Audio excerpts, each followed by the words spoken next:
Well, welcome to the latest edition of Trojan Football Talk. I'm your host, Tom Vartanian. Today's show brought to you by AmeriQ Credit Union. For every day, for everything, located next to Little Caesars at 3944 Route 281 in Cortland. By the Cortland Voice, the exclusive media partner of Trojan Football Talk. For all your local news and sports in Cortland County at no cost to you, check out CortlandVoice.com. By the Royal Auto Group on Route 281 in Cortland, the home of no hassle, no razzle-dazzle. Check them out at RoyalAutoGroup.com. And by Yeaman Real Estate at the entrance to Yeaman Park off I-81 Exit 11 in Cortland. Well, joining me today once again is Homer head coach Gary Podsiedlik. And we're going to go a little different route today.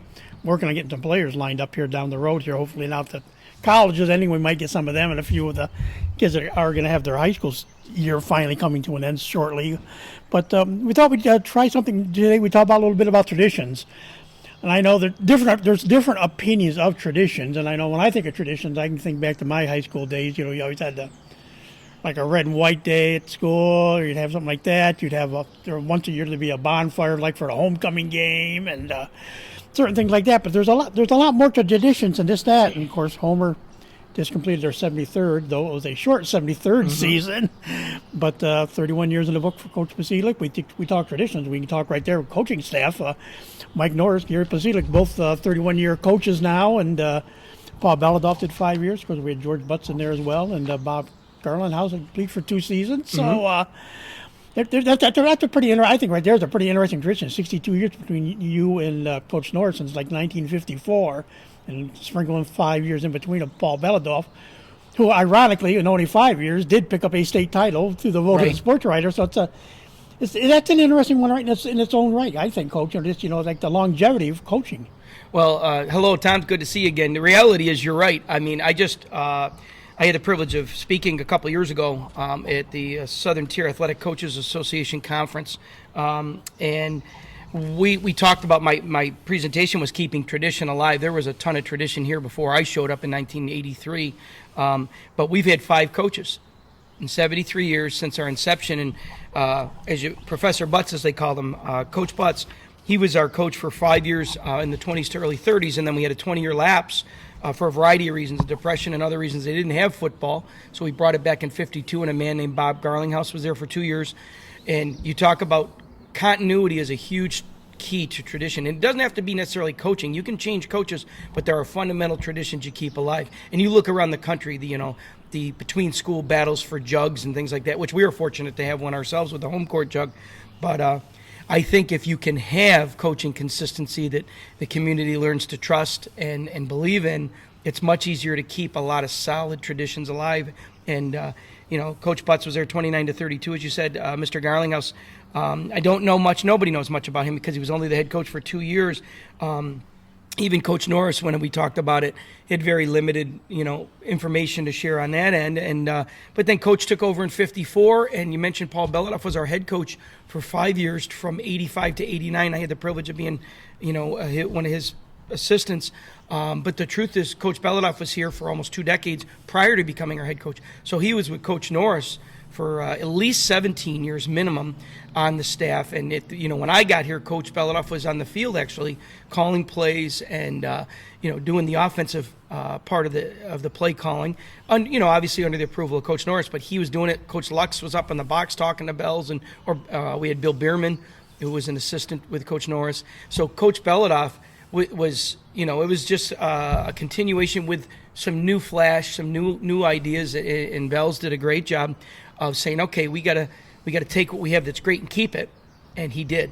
At the same time, he really came off a tremendously successful JV coaching career, and it led to those 80s, that run before we had soccer, for example, in the school. Every kid, we just had it as a club level then.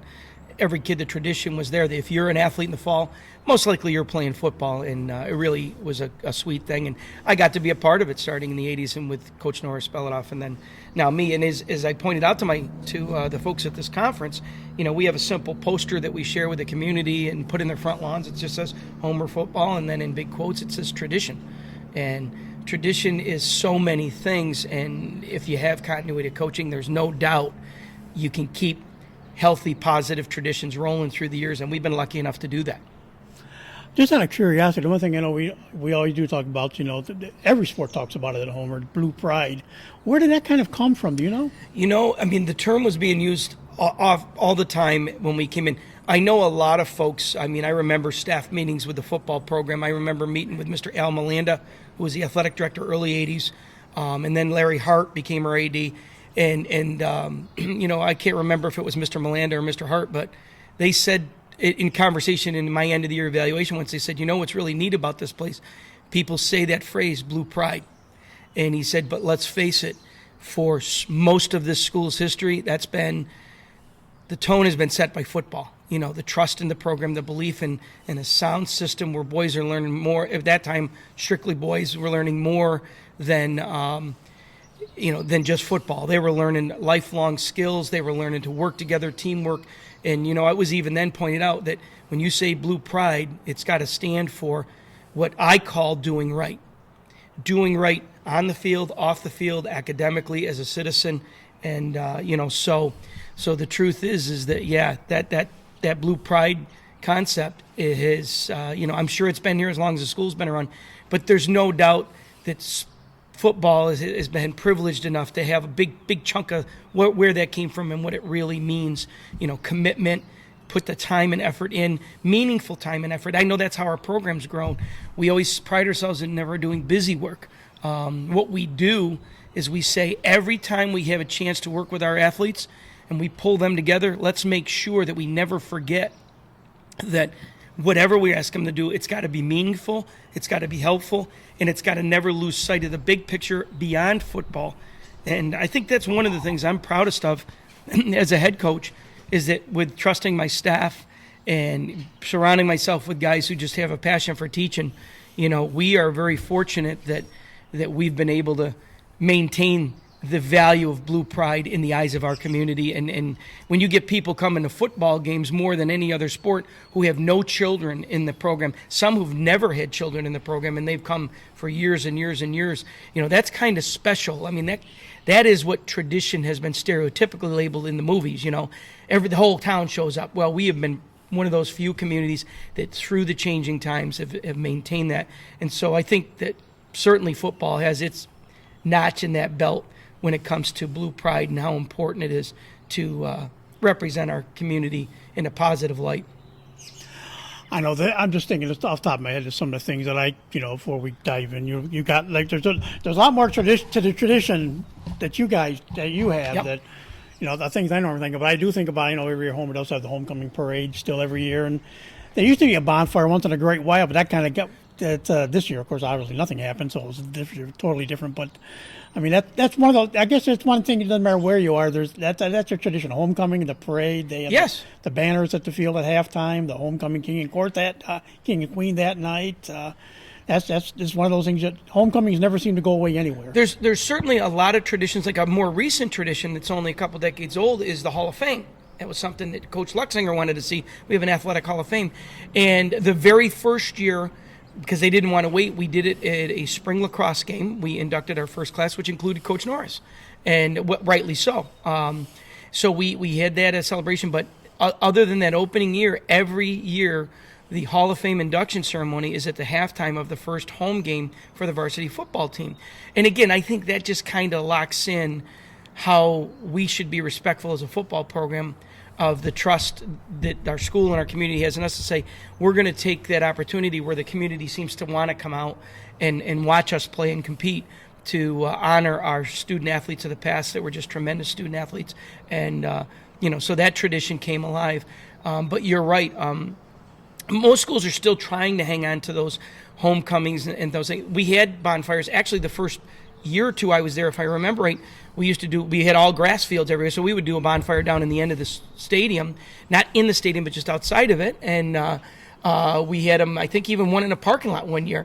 And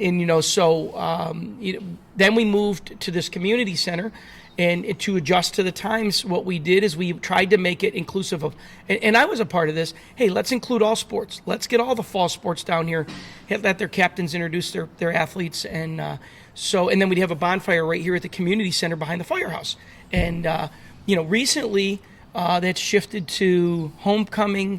We do an activity / We play music. Mr. Connery's been a big part of it as the DJ on the turf stadium. Once we got that turf stadium, they said, hey, how can we deal with the real world and have some fun with homecoming?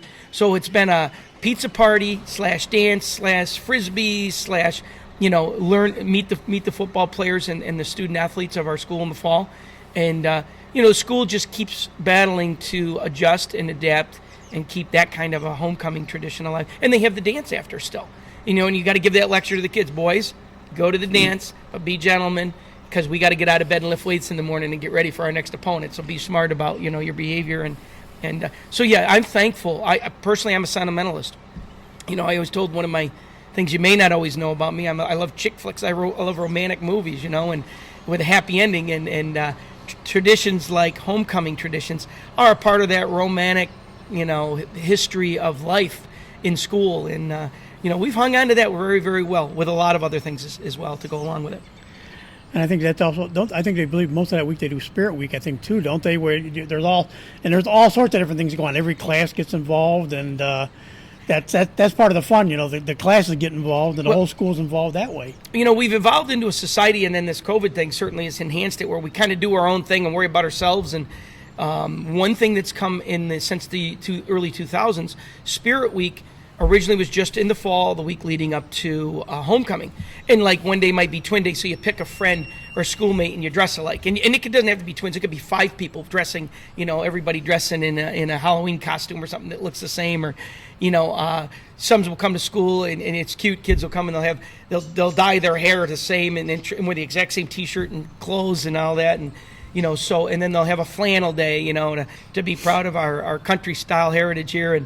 And then what they'll do is they'll survey to see how much participation there is, and they now give the golden helmet, which is just a spray painted old football helmet I gave them years ago, and they give it to the class that seems to have had the most participation in Spirit Week, to reward. Hey, don't be afraid to be a part of your community and have a little fun with it too. It doesn't have to be all business and seriousness and town hall meetings and things like that. It can be fun stuff.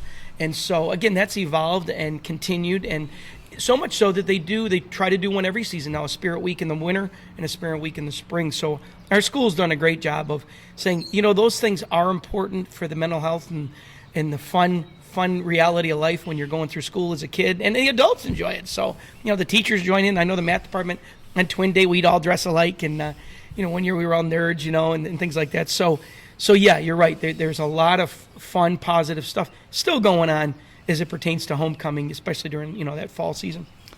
And one other, before we get into your presentation, a lot of your presentation stuff, but the one other I remember, and it's fairly new apparently, because I talked to some former players. Like I've been starting to talk to the former players. Some of them didn't get to do that when they were in youth football, but you have youth football night now, where you get all the kids come down in their youth football uniforms. They line up before the game, and because you have the team involved with them all during the year to get guys go down and stuff. But now they get a night, they get a little bit of playing time at halftime on the field themselves, and all. And of course, for the last few years, they've held the youth championships. Been under the lights at Buttsfield, yes. Which kids are loving now. Yeah, yep. They do their mini championships. They do their all-star games. They, our school has done a great job of supporting the rec programs in the community in general. But with football, when I got to Homer, there was so much. Football was the game, and again, soccer was just coming out of the 70s and starting to grow. And we had, like, at each level, we'd have 4 teams. So our kids played everybody twice in their little league and didn't have to venture to Tully or Moravia or Dryden or anything like that, or Groton. It was a self-contained, it was called the Small Fry Football Program, and that's what Cortland called theirs as well. And so we had a good, solid youth program. And when I became the head coach, we hadn't done a lot with the youth program. Each year, my first year here, Coach Norris pulled me aside, and I'm thinking, did I get in trouble? It was near, we were about just getting near the end of our regular season. And he goes, well, I just want you to understand, our youth program has a banquet at the end of their season, which is next weekend, and I'd like you to be their keynote speaker. Can you handle that? And I was like, pooping my pants a little bit, but I said, you know what, Coach, if you think that's something that would be good for me and good, more importantly, good for those folks there, he goes, no, it would be great for you to go over and get something out of this, and they're going to get a ton out of it. I know you'll do it right. So that's when it started, and that was the late fall of 1983, where I got to be the speaker at their banquet, and I can vividly remember being nervous, But I said, I want you guys to understand something. A high school kid, I played in a high school at Onondaga Central where the only sport we weren't dominant in was football. I mean, we were the class of the country in cross country, much like JD is now with the girls level. Literally, we were a national powerhouse and state champ multiple times in that, and we were, basketball, baseball, battling for the league title and in the sectionals deep every year. But I said, in spite of football never having a winning record at the varsity level while I was in school, it was still the most important sport to me for all the things that you do on the field, off the field, and I shared that, and that had a huge impact on my opinion of the importance of youth football. So as I became the head coach, we started to reach out a little bit more, offered free clinics, actually right here at the community center. I brought some shields and dummies down, and very informal. I even brought little notebooks I made for the coaches. And then since then, we've had a handful of others at the high school where we've offered free clinics.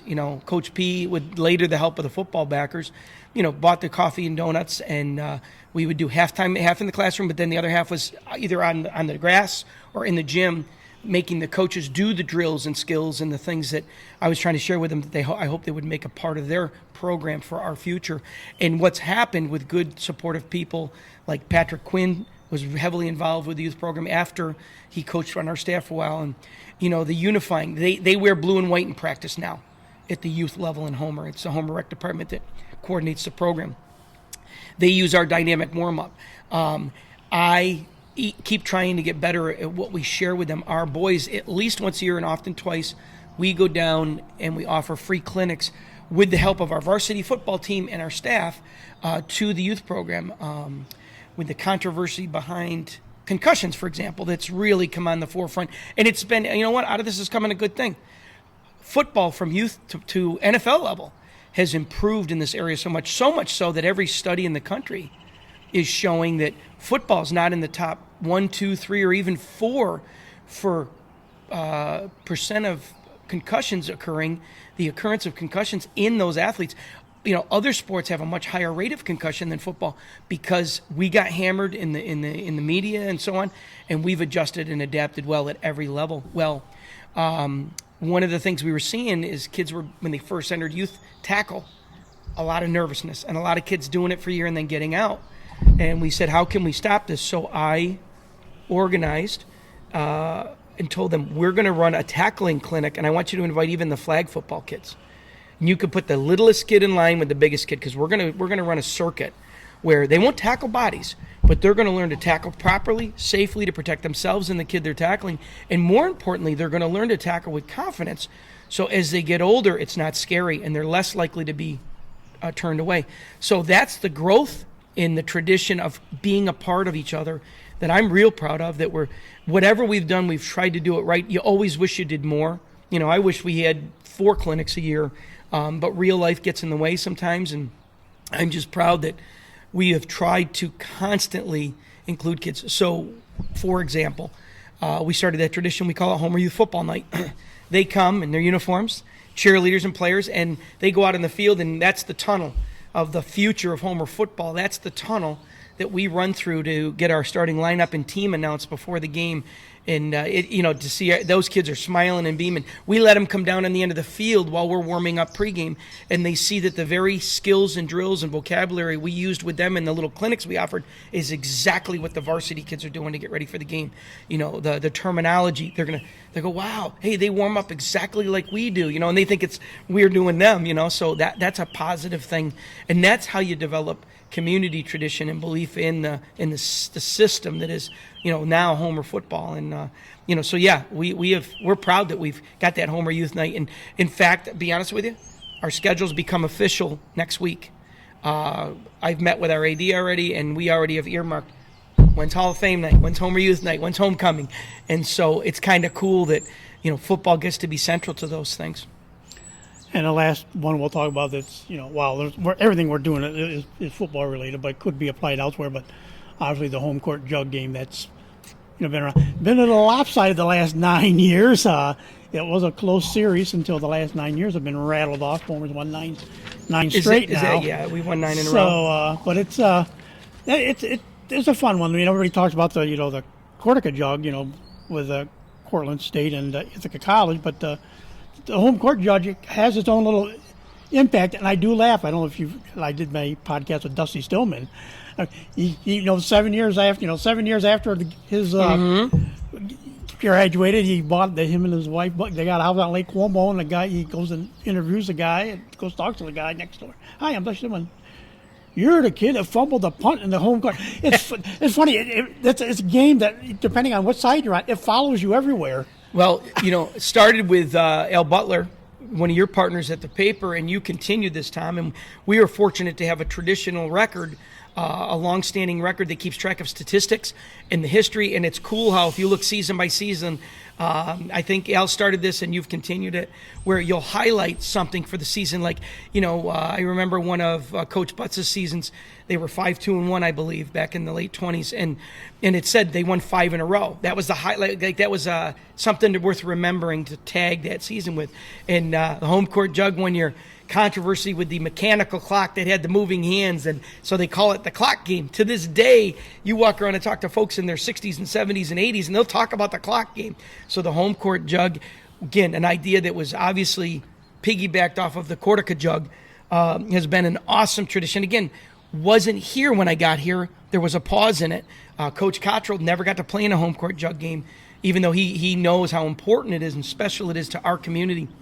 Cortland owned it. For the first half of this rivalry, they owned it. And fortunately, we've been a little more successful lately. I think we stand at 26-15-1 overall, if I remember correctly. I think that's where the record stands.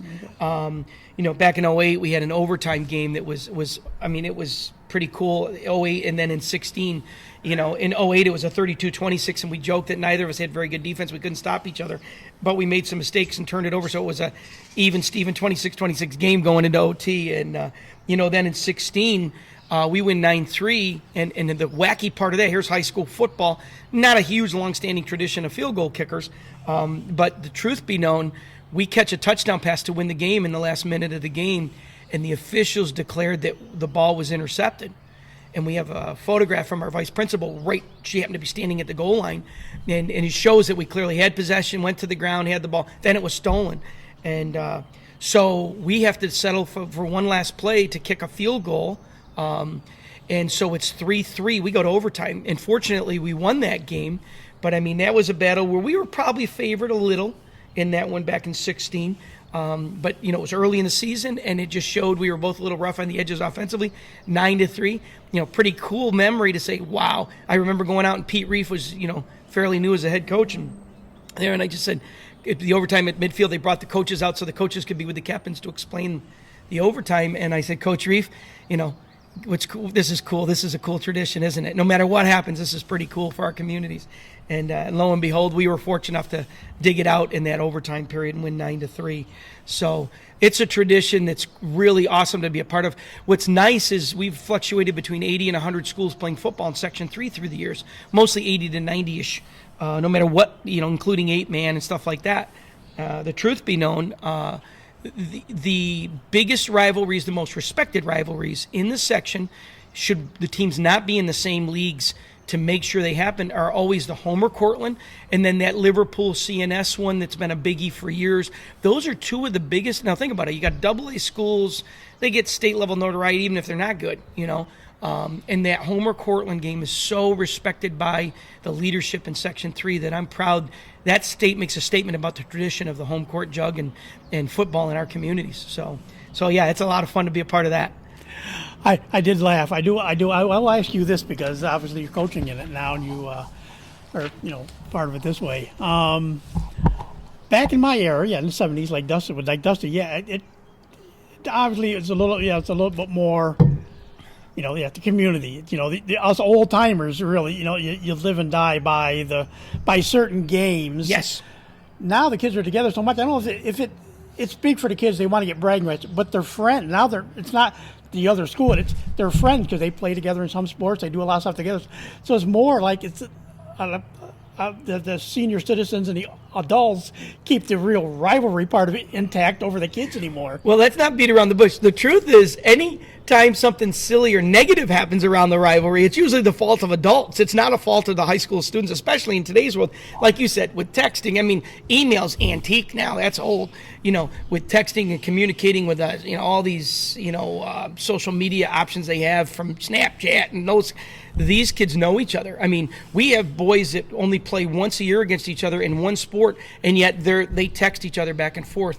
We had a young man from West Hill text one of our players after a West Hill game. We were in the film room Saturday after lifting and taking some showers, and we went to the film room to watch that West Hill game. And this quarterback had gotten his first start against Homer. He was a sophomore, and he said that one of the kids who he's friends with, he happened to play lacrosse against this kid too.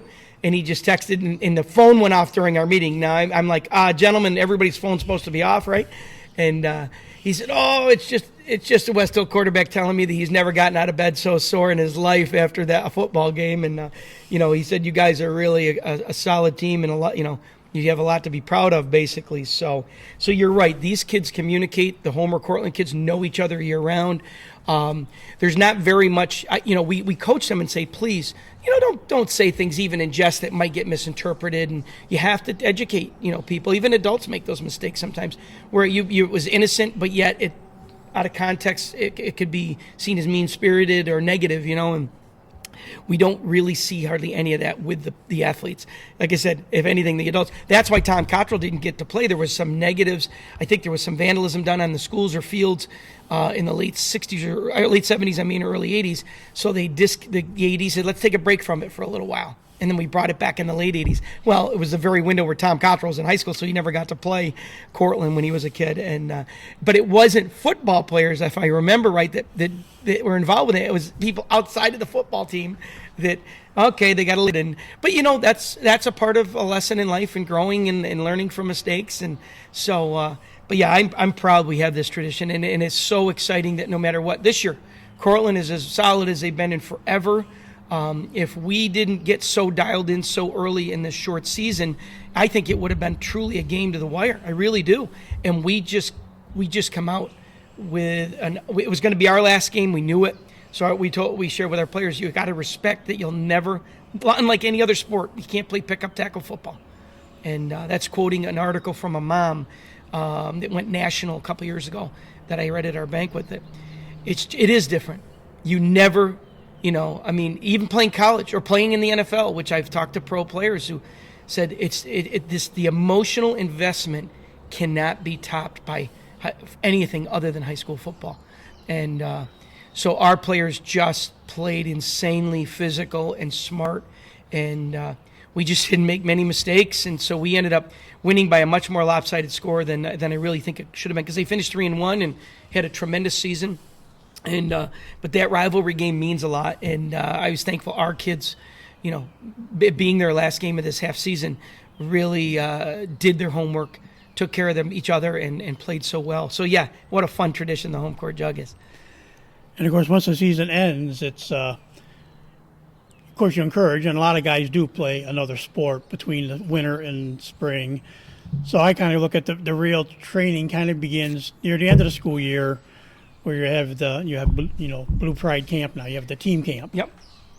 Well, as you say, I was looking at my lecture notes here from this, and it's quite a packet, and I didn't get through only a third of it. But the reality is, the next to last page is a letter from a student, a young lady that graduated from Homer, that during her college essay class, her comp class for English, they were asked to write something that would clearly communicate what they felt internally, emotionally about something in life. And this girl, who didn't have any brothers that played football, she wrote a letter about the tradition that's Homer football. She never managed for the team. She just went to the games with her friends on Friday night. They couldn't wait. They talked about it all summer. And you know what? I said, no matter what I say to you today, if your program is true, if it's honest, if it's sincere, if you respect the reality of the opportunity you have, if you have an identity, and we have one, and I'm not embarrassed to say it's still that old, Homer, They're old football. They're Coach Norris football. They're going to smash in the mouth. They're going to play power football, and we're going to play action pass, hopefully for touchdowns. And we still have that mantra, and a lot of college use it. A lot of coaches use it at every level. But we believe in that. And so, we've got an identity that people respect and trust, not only the opponents, but our own community and other communities. And so we keep trying to make sure we don't mess it up and do that. But yeah, with the camp, here's what's happened there. When I got to Homer, here's tradition. Early 80s, there were 88 schools roughly, or 89 schools that were playing football. Maybe 10%, maybe 8 to 10 of them were doing anything in the off season, weightlifting. They didn't call it speed and agility and strength training back then, but if they were doing anything, they were the exception. Homer was one. Coach Norris, we had our weight room open. We had help from non-football coaches like Larry DeLucia, who was an educator in our school, and Joni Robinson, an English teacher who was all around sports her whole life. She'd open the weight room, and the kids kind of just got to go in and train. And it was a little formal, but not overly formalized. And it's evolved into, and again, this is all volunteer. No, there's no stipends like most schools have. We do this. I get no money, extra money for this. But, from Thanksgiving on, thanks to help like volunteers like Roger Wasson, a graduate of Homer, myself, and Mike DeMatti now, we're the three that we see to it that speed, agility, and strength training is available, structured 4 nights a week until we get to the end of the school year. So all through the winter and spring, Monday through Thursday, we're there. We have female students. We have non-football athletes. Probably 70% of them are football kids, but literally we'll get 25 to 35, 40% of the kids won't be football because we make it universal. You're going to become a better athlete, and that's a tradition that started that everybody really, it's opened eyes, and a lot of coaches have thanked us through the years for being willing to volunteer our time every night, Monday through Thursday after school. And so we have a lot of formal training. I just put in the laundry my T-shirt this morning for the Roger Rawson competition we hold in the winter. That's a tradition we've established over the last couple of decades. Just a fun way to compete against each other, guys, girls. You compete against yourself. You earn a T-shirt. Our Homer football backers pay for that kind of stuff, and it's kind of cool that we do that. But one thing we started, I'm not a believer in 7-on-7 football. I'm not passing. I just think it does more damage to your defense than it does help to your offense. And even the best programs, they'll commit to 7-on-7. Kids like it. It's fun. It's like showing up and playing pickup basketball, pick-up lacrosse. Let's go down the field and do it. But it's still got to be more structured because you want to run your offense, your defense, your plays. But I made a commitment after we tried that for a handful of summers when I was a new head coach. We traveled to Syracuse. We traveled to Onondaga Central for one summer. We went over to Cortland State for one summer. The head coach at Sydney, Jeff, pulled that together, and we had. He was driving from Sydney to Cortland State, and it was fun and it was neat. But I felt training time to get our boys in shape was more valuable, and we've evolved into making it fun and exciting and exhausting, but yet not dreadful. So we evolved away from that, and the answer was, let's try team camp. So I think it was in 2002, we went to St. Bonaventure with Baldwinsville, Onondaga Central, and Chittenango, and it was a tremendous experience. About 26 of our kids went, 23 or 26, and it was neat to get a jump start on summer vacation. It was usually the first week of summer. And so we did that for several years. We even switched from St. Bonaventure to Fisher. We got to go and sleep in the dorm that even the Buffalo Bills don't get because it's all cherry wood on the walls, and they felt the pros would be damaging it, being mischievous. But they let the high school kids stay in that dorm right next to the stadium. And then that no longer was available due to the college lacrosse coach took Fisher. So, true story. Here we are. We've bought into summer team camp. Our bus is loaded. We've had our last meeting with parents. We're ready to go. We dismantled a 5-man sled, had it loaded into an equipment bus. We're going to drive to St. John Fisher the next day for team camp for 3.5 days. And I call the head coach who runs it, and he goes, "Oh, Gary, I didn't reach out to you. We moved the camp to July at Utica College." I said, "Carl, we just finished loading. Our kids' luggage is on the bus." So I got off the phone, called the rec department. They were willing. They said, "We don't have our quota met. We have plenty of room to add multiple team camps." I said, "It's a non-contact cam, helmets only, just to prevent bonked heads and broken teeth." And so we we literally called every kid that night and said, slight change of plans. See you tomorrow morning. We're going to start at 8:45. Everyone checks in, 9 o'clock. We're going to do team camp here. Called the local food liner, which used to be called the IGA. We set up sub sandwiches for lunch. Actually, we did pizza the first day, then sub sandwiches the next day. And long story short, over the last 19 years now, so it's going to be 20 years old, we've done team camp. And what's cool is we get almost 100% attendance, 9th through 12th grade. The coaches and us together to kick off summer. Not only do we have a great time teaching football, and don't get me wrong, we're tired because we're together from 9 to 4. They sleep in their own bed at night, which is an advantage. And furthermore, it's very football. The first few years, we had kids like from Tully, and a couple Cortland kids joined us, and because it was open, it was a rec sponsored program. After that first year, we went through the rec department. But now it's evolved into basically it's Homer high school football players, and it motivates our kids. They leave. We have a picnic or an event. Go to a theme park the last day. Builds team unity. It gives me a chance to educate our kids on some of our traditions that we've had for years. And the truth be known, it motivates them to get out of bed and come into we do morning training. It's evolved. It's a little later now. It's 7 to 9. It used to be 6 to 8 a.m. We run it Monday, Wednesdays, and Fridays through the summer, and we say be there every day you can. We have no more than 2 or 3 where a job might interfere. We work around it because our goal is to want kids to have faith in the fact we want them to be as healthy as possible so we can be the best football team we can be in the fall. But at the same time, we leave their evenings alone. They don't have passing league. They can play summer soccer. I don't care if they play soccer, lacrosse, baseball, basketball. And I figured let them have those funds in the evening. Let them have a job if they want. But once football season starts, it's football time. And that's a tradition that really, I think, has allowed us to play often above our talent level in a lot of seasons and a lot of games. And it's a lot of work to pull it together, but I really think our families and our community see the result in the fall. And we coaches, we've grown as a family. We talk about it. We don't pal around and go fishing together as much as we should in the off season, but we're like brothers to each other because of that camaraderie we develop, not only between us and the kids, but between each other and the kids between each other. So great tradition that's now 2 decades old in Homer, and I'm really proud of what we've gotten done with that.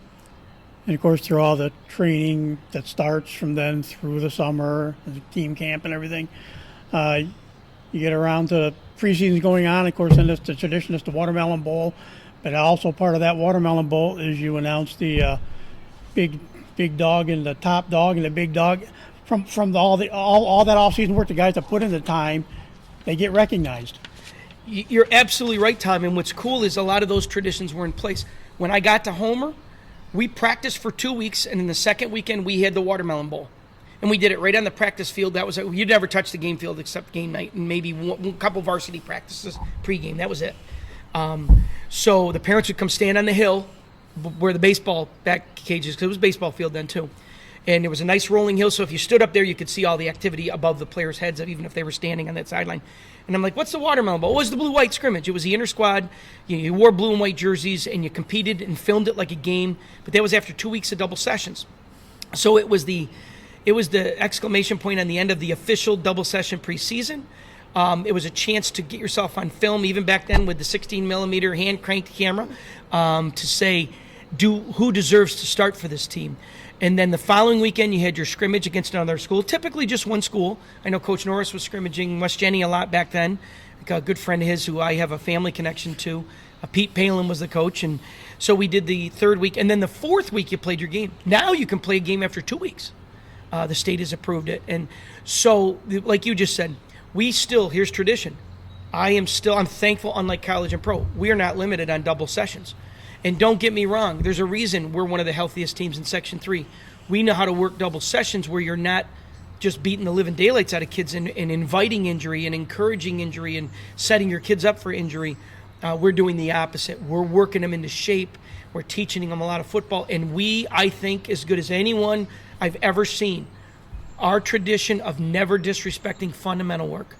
Everything from the stance and start and first and second steps for every position on the football field, the true fundamental skills for success, and that's evolved. Fundamentals have changed, but we still do a traditional 2 a day, and they're working 5 hours a day on the field. They're with us about 6.5 to 7 when you look at when they're arriving, when the meeting wraps up, when they go home. But they're on the field for 2.5 hours twice a day. It's almost 3 hours in the morning, we get off usually by quarter to. The last half hour might be stretch, thanks to begin a healing process after all that hard work. Get them home for lunch, and they come back from 2 to 4:30. And not many schools are saying they're doing double sessions where they'll bring their kids in for an hour and a half. They give them a 30-minute, maybe fruit and juice break, get in the shade, bring a snack if you want, and then they go back for another hour maybe. So they're doing 2.5, maybe 3 hours of work, and they're calling it double sessions. And we're doing it. We're sending them home for lunch, bringing them back. And I think that tradition, the belief in it, it's hard work, and we live in a world where everybody says people don't want to do hard work. That has been huge in why early in the season we'll beat someone that if we had to play in week 9, no way. There's too much size and talent on the team, and yet I can think of 2 Marcellus wins we had in within a 3-year span. No way we should have beaten those teams. And one of the years we pounded them, and we were inferior by a long shot. But that preseason tradition, then you get to that Watermelon Bowl, which we now do Tuesday evening, second week of preseason. It's great. You invite moms and dads and grandmas, and we couldn't do that this year, but normal season we'll get a couple hundred, we'll get 250 fans there. And we do our scrimmaging, JV for the first hour, varsity for the second, and we same thing, film it. It's about making decisions about who deserves to start. But at the end, we come together for watermelon. Everybody gets watermelon in hand. Our JV staff helps cut them up for us, get them ready to roll. And we sit everybody down, try to get a shady spot if we can. And we give out the Blue Collar Man Award for the first time. Often, sometimes we save that for the kickoff dinner, but we give out, as you said, the top dog, who received the most off-season training credits for effort, who showed up the most. And because if you show up, nobody's cutting corners. They're working the whole time they're there. And, even in this packet that I used when I shared with these coaches, we talked about our point system we use. And it's a lot of work for me because I do it all. I keep track of who plays what sports. We pride ourselves in this tradition. We were one of the first schools that I know of that the minute I became head coach, I obsessed with be a multi-sport athlete, preferably 3-sport. Because A, you're more likely to not get injured if you're playing 3 sports because you train different muscles at different times of the year. You get this cross-training, which has become a popular term. It usually leads to less injuries in the long run. Playing multiple sports is better than concentrating. Every study ever done shows it. Concentrating on one sport usually leads to a likelihood of more injuries at times. And that's why pro football teams will do off-season ballet. They'll do off-season competitions, dodgeball and things, because you're not just playing football and you're training all the muscles of your body. You mentioned the top dogs. The year that I lectured here, Tucker O'Donnell had 75 credits. Now, every player we asked to get a minimum 40 off-season events, 40 training credits. You got to come to 3 spring or 3 summer or 3 winter workouts to get a credit. And then everything you come to in the summer is a credit. So you only need 40. This guy gets 75, and so did Colin McNeil. Tucker was a starter. Colin wasn't. Colin was he was a first sub at every linebacker spot on the defense, and we used him all over he'd play line one day in practice. He'd play tight end one day. These kids just bought into understanding they make a difference even if they're not a starter. And then the next 5 kids were called big dogs. So you had your top dogs. They tied for first, so I gave 2 big, just a bone. It says top dog for the year. And then the big dogs got a dog bone. There was 5 kids between 60 and 65 credits. You only need 40. And almost every year, virtually every kid in the program achieves enough credits, what we call a minimum. And what we do, we say if you don't make your minimum by the first game, you do suffer a consequence. You end up having to sit the first quarter. If you're a class act, if you're a great teammate, cheerleader, and sincere with your effort and attitude all through practice leading up to game 1, you can go in after the first quarter. And then we have opportunities to earn makeup credits. Nothing taxing. It's not go out and run. It's not punishment. It's usually, hey, I need to go back in and re-inventory all the game pants. You're going to help. So we'll grab 2 guys and go do that. And the truth is they're giving back to the program. I can kind of counsel them.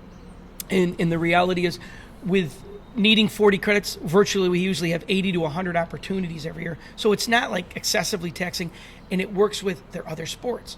You don't have to make a choice. And I tell them, families going on vacation, nothing more important than that. Go on vacation. Don't say you got to stay home to train in the summer. That's a lie. go on vacation. That's more important than training, because you're developing those bonds with your family, and those are the bonds we want to develop with you when you're with us. So that tradition is really blossomed, and like you said, culminates with the watermelon bowl. Then we have a kickoff dinner. It's pizza party, food. Trinity Valley in the community donates chocolate milk to us. We do bottled water, pizza, and some years we've had pasta and salads, but we get a few hundred people at that. All the players in the high school and all their parents and brothers and sisters come to it, and we give out what's called the Blue Collar Man Award, black lunch boxes to a lineman and a non-lineman, and they're given to the players, regardless of talent level, who seem to have been unselfish with their effort and bought into everything we do here makes a difference, and I'm going to give it my best effort. And then the coaching staff for preseason selects those two honorees, and then for the rest of the year, players, the two guys that earn it, then the next week leading into game one, they evaluate the team for that week. And then on Saturday morning of that week, they will, based on the effort during the week, and maybe a kid, even if he's not a starter, may had an impact in the game, they will pass it on to a teammate, and they have to get up in front of the team. Great simple public speaking skills are being taught to say, hey, you, my teammate, you busted your tail above and beyond, and I want you to know that I recognized it and your teammates recognize it. And so they pass it on each week, and inside there we have sheets. Once they're filled in, we cover them with plastic or laminate them, and so every kid can look back and say, hey, that was my uncle, that was my dad who got that, back 20 years ago. And so we've made that a tradition that matters. Plus, it teaches kids decision-making. Think about things seriously. Don't try to figure it out 10 minutes before film time. Think about it all week as you're practicing. Pay attention to what's going on around you. Pay attention to people that care about you and give an effort. And so, again, a tremendous tradition that we've had. We have sub-nights.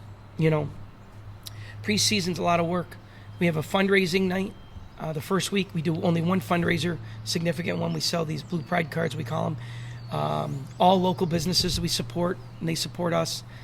Well, the day of that event, we have a double session. We have a morning practice, and then the afternoon isn't practice, but it's a double session. You got to be there. It's mandatory.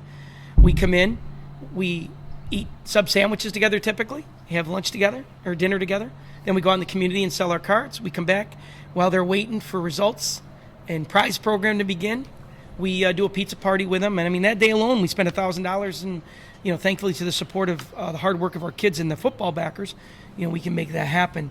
So that's a tradition now. We call it Blitz Night, where we blitz the community and have fun together. That second practice session is about, again, life skills, communicating, being a gentleman, being a class act.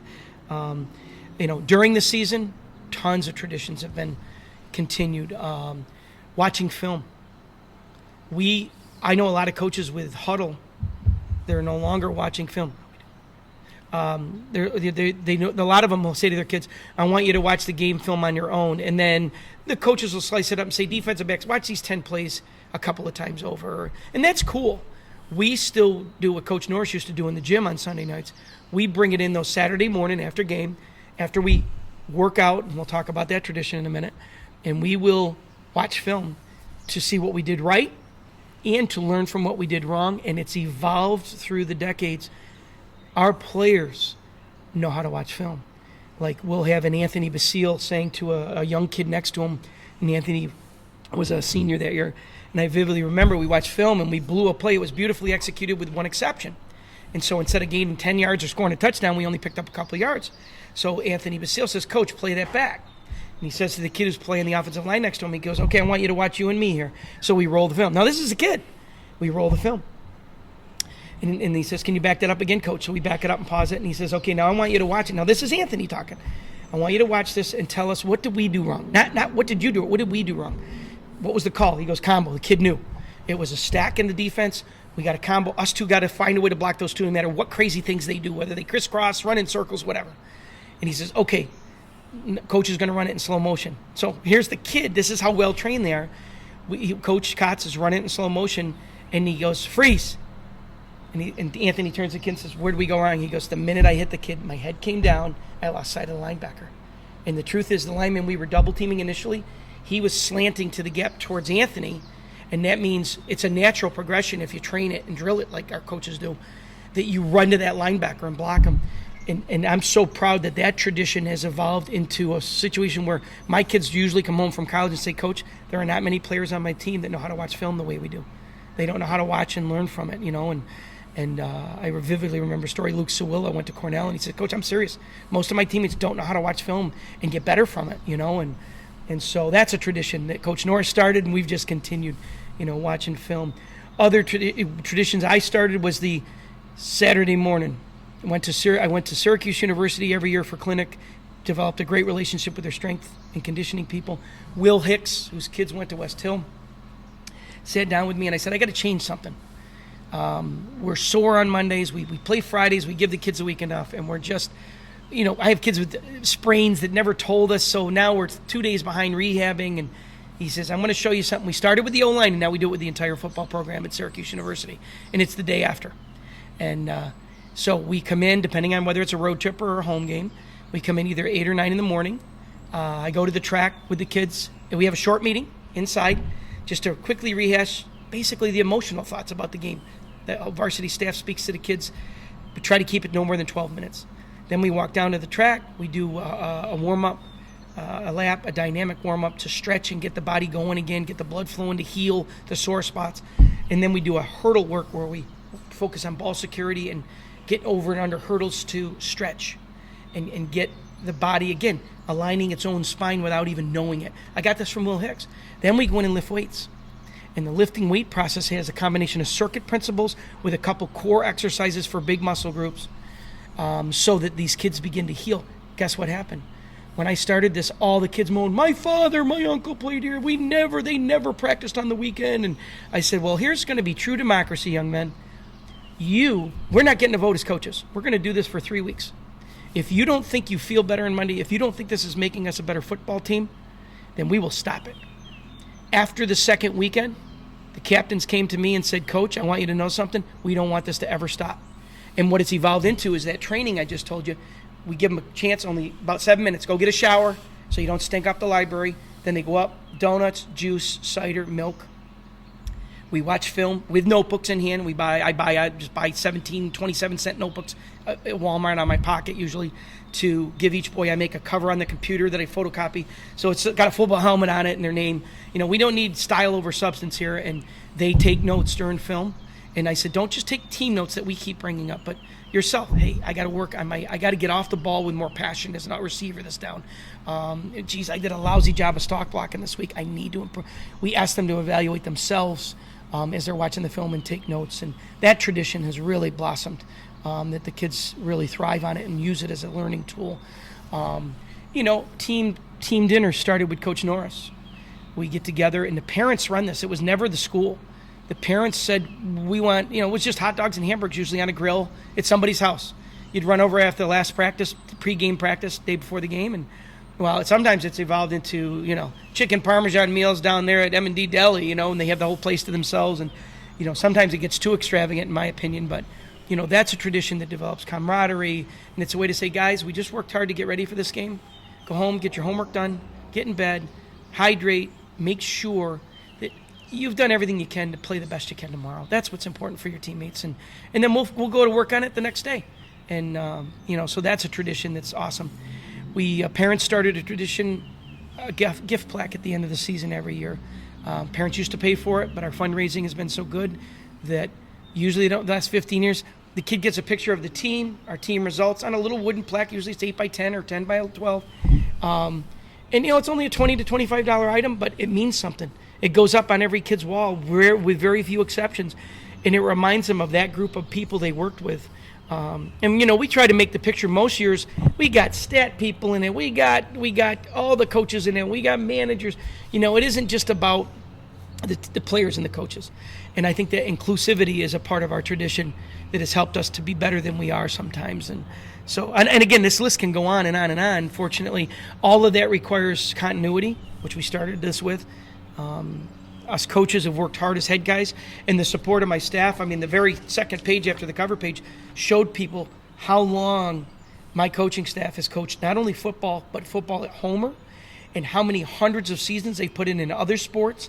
You coach and have passion for teaching kids, you are going to find a way to be successful, even if you end up 4-4. You're 4-4 probably in a year you should have been 2-6. I can think of a couple seasons. One recently. We finished 3-5. I thought we should have been 4-4. We could have been 5-3, but we probably really should have. Really, if you're honest about about our talent, we should have been a 2-6, 3-5 team. We ended up 3-5. I believe with all the work we put in, we should have been 4-4, 5-3 minimum. And but it's these guys. It's this tradition of hanging on. Literally, we're over 200 years coaching Homer football on our staff.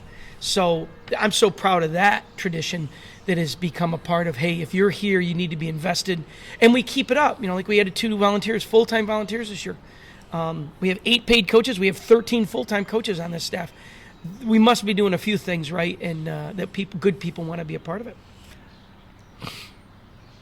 What we're going to do? We're going to end up doing a part 2 of traditions because there's 2 big ones I want to get to, and we're not going to get them in 5 minutes covered, obviously. Right, So right. So we're going to have to do a part 2 of traditions even here, and that. I love it because I look at this packet for my presentation, Tom, and I agree with you. There's so many cool things, neat things, positive things you and I got to talk about to let folks know about. And those 2, just so I'll give you a heads up, you'll know part 2 of traditions will include the Brian Zarnecki Award and the Stephen Chrysler Award, and of course now it's the Coach Norris Award.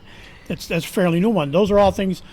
But like I said, you can't do them justice in 4.5 minutes now. So No. those will get down the road. We'll do another one of these. This is the difference. When you talk, like you just said, Brian Zarnecki, Mike Norris. We also are going to talk about the Michael Buck Johnson Award because I think it was a tradition that started in the early 80s. We'll give the background later on that. But those are things that mean a lot to me. I take them seriously as the head coach of this program because the message was conveyed clearly, even though out of all those things you just talked about, the only one that was in place was the Michael Buck Johnson honor. And there's a Sheldon Ryder Award, and there's a great backstory to that. I think we can easily go another hour on traditions. And you know what that says? That sends that tells you the truth about our commitment as a staff and this community's commitment to us as a football program and our school's commitment to our athletes as a football program, that there is a specialness here that doesn't exist anywhere. And it's neat when kids come home from college, like we have a drill we call the Hobarts. Well, there's a lot of tradition we can talk about with our kids who go on to play college football, and I want to bring that up in the next session, so I'm going to make you take notes on that. And don't forget to talk about some of the tradition that has returned to Homer because of the experience our kids had at Homer football that they later took to their college programs, that their college programs adopted and used, and then they brought us goodies back in return, like the Hobart drill and Cortland State Pursuit drill and Andy Parker technique. I mean, there's easily an hour's worth of information. Also, just the reality of living and doing right on and off the field, doing right to prepare to play, respecting the simple things. I told you before we got on, Paul Wasfall said, have fun doing whatever it is that you desire to accomplish. Learn it one step at a time, emphasize the fundamentals, and do it because you love it, not because it's work. Now, most people in today's world don't even know who Paul Westphal is. He was a great NBA guard. But to me, that was me. That when I read this in the 80s, this quote, I said, that's me.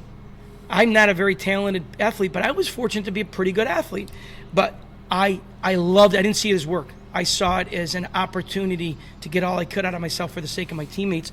And so, like it or not, somewhere I sneak that in every year as a tradition to set the tone and to reinforce the standard that is Homer football. And again, we'll do a part 2 of traditions here in the near future. So, Coach, thanks for taking time to talk to us again today. It was fun, Tom. I always love chatting with you. That'll do it for this edition of Trojan Football Talk. Today's show brought to you by AmeriQ Credit Union. For every day, for everything, located next to Little Caesars at 3944 Route 281 in Cortland. By the Cortland Voice, the exclusive media partner of Trojan Football Talk. For all your local news and sports in Cortland County at no cost to you, check out CortlandVoice.com.